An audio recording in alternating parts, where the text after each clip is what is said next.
Okay, and now we're almost done with this series of examples of groups. The next one is the group of complex numbers under multiplication, but I exclude 0. So this group is sometimes called C star. It's the set of complex numbers which are not 0.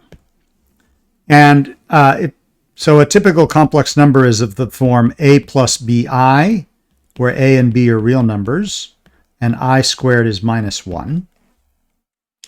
And so the fact that multiplication of complex numbers is associative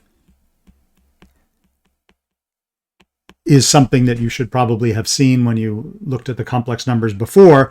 But if you want to check it, you just have to do some algebra. You have to check that a plus bi times c plus di times u plus vi equals a plus bi times c plus di times u plus vi. And that's just a lot of algebra, but it does check out. The second thing you need to look for is an identity element, and the identity element is just the number 1.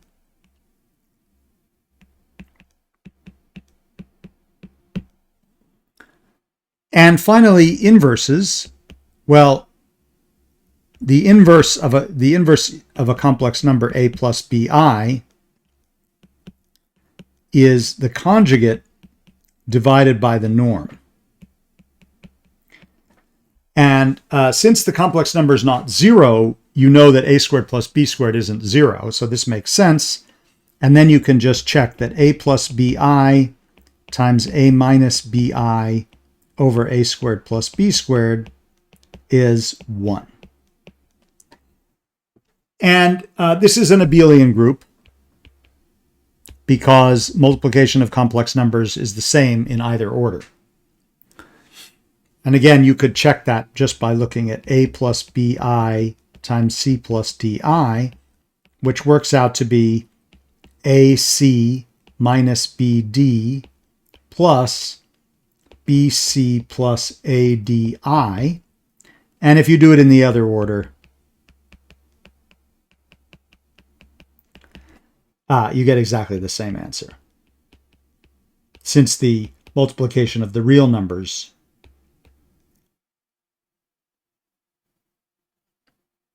is commutative.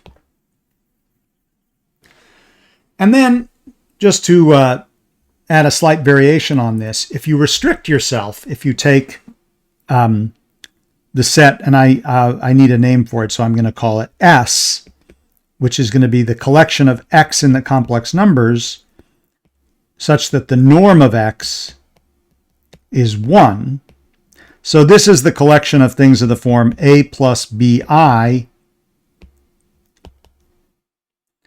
where a, b are real numbers, and a squared plus b squared equals 1. This is again a group. Couple things to check. First is that if you do the binary operation, if you multiply a plus bi times c plus di, where both a plus bi and c plus di are elements of S, then the norm of the product is the product of the norms,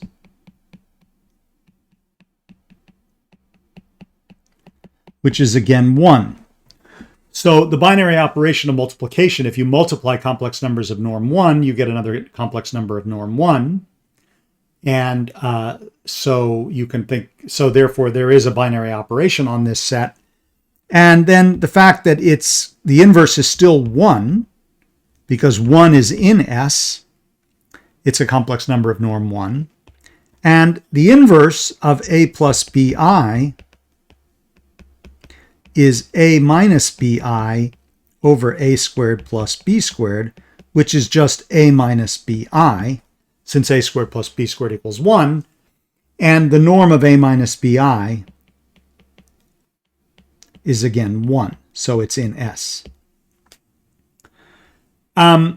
If you remember anything about complex numbers, you may recall that if you have this formula, de Moivre's formula, which says that e to the I theta is cosine theta plus I sine of theta, and that a general complex number is of the form r e to the I theta, which is r cosine theta plus I r sine theta, and that the norm of r e to the I theta is r squared. And so if the norm of this for the norm of this complex number to be 1,